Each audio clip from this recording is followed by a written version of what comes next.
The best sort of tribute or thing that I could say about Steve Cropper, who's your boy, definitely one of my favorite guitar players of all time, is that he was, to me, that song's a little different. Yeah.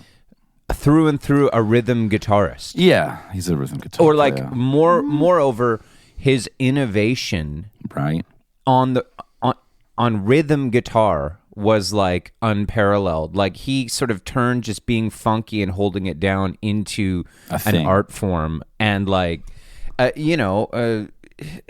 funk, just those kind of, on Soul Man, when he's just, if you play a little of the verse of Soul Man.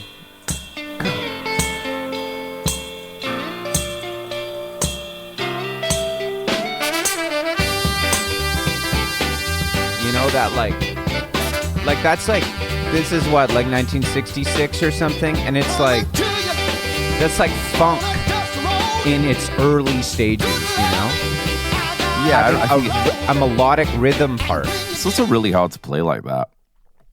I agree. It's very, very hard to play music, play guitar like that. Which is, it's to play simply with that level of restraint. And to get in the pocket, it's very, very hard. And to do. come up with a part that's just essentially working with the chords, that's like really fun to listen to. I always think, though, as well, it must have been nice when there was a lot of riffs kind of hanging around still. Like Soul Man, the riff. You know what I mean? Yeah, but it's like kind of a rhythm riff. It's like Keith does that too, right? Yeah, he's a rhythm. He's more of a rhythm guitar. Booker T and the MGs are just as a group are just so fundamental. Yeah, to music. I was listening to Green Onions there just now. Yeah, and thinking, imagine any drummer. I'm kind of back on drummers now a little bit.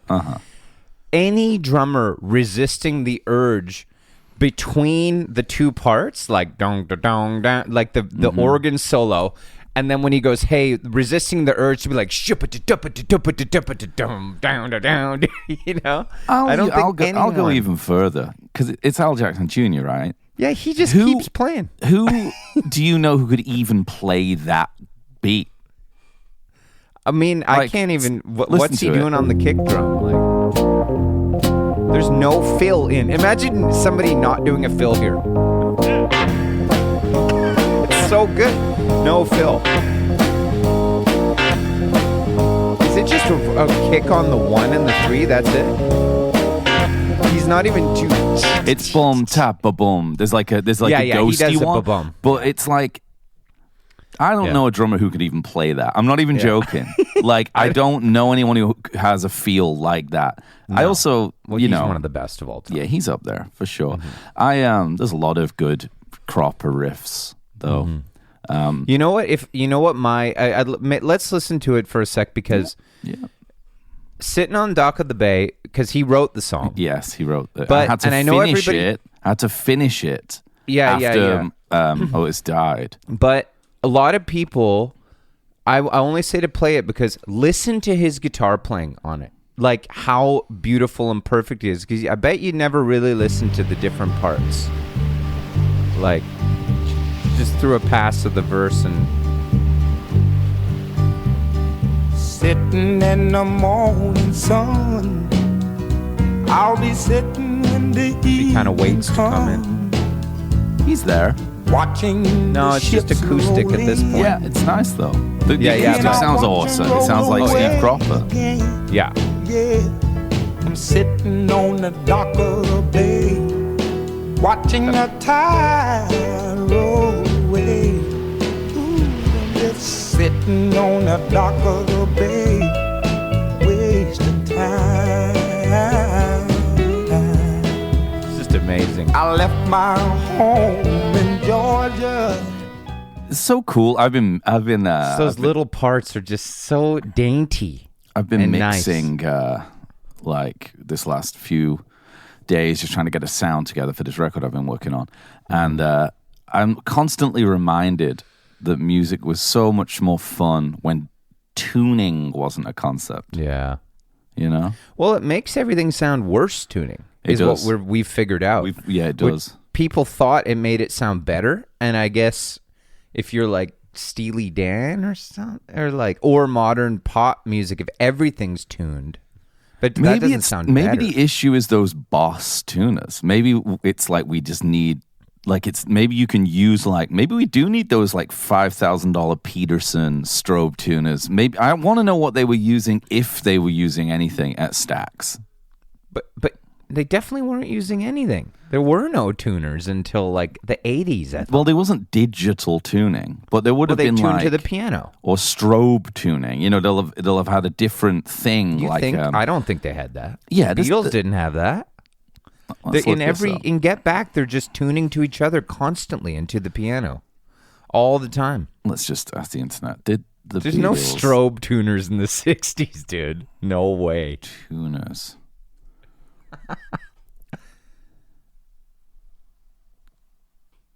Interesting. What do we got here? Often, because they were tuning, just because they are often, the world is demented. Yeah. Listen to this, right? Okay. Mm-hmm. First of all, I just typed in to Google, this is what you were saying to the Rock and Roll Detective about revisionist history. Yeah. And about how quickly things can change. And this relates to everything for me. This relates to Dave Grohl trying to be in the Beatles or be part of that cabal, B2, music, Time Wave Zero, Terence McKenna. Preach. The whirlpool of time, MK Ultra, Mind Control, Deep, the whole thing. Mm-hmm. I type in to the internet, to Google, one of the big five, did the Beatles have tuners? Yeah. And the first thing that comes up is the Beatles never used auto-tune or any type of artificial tuning.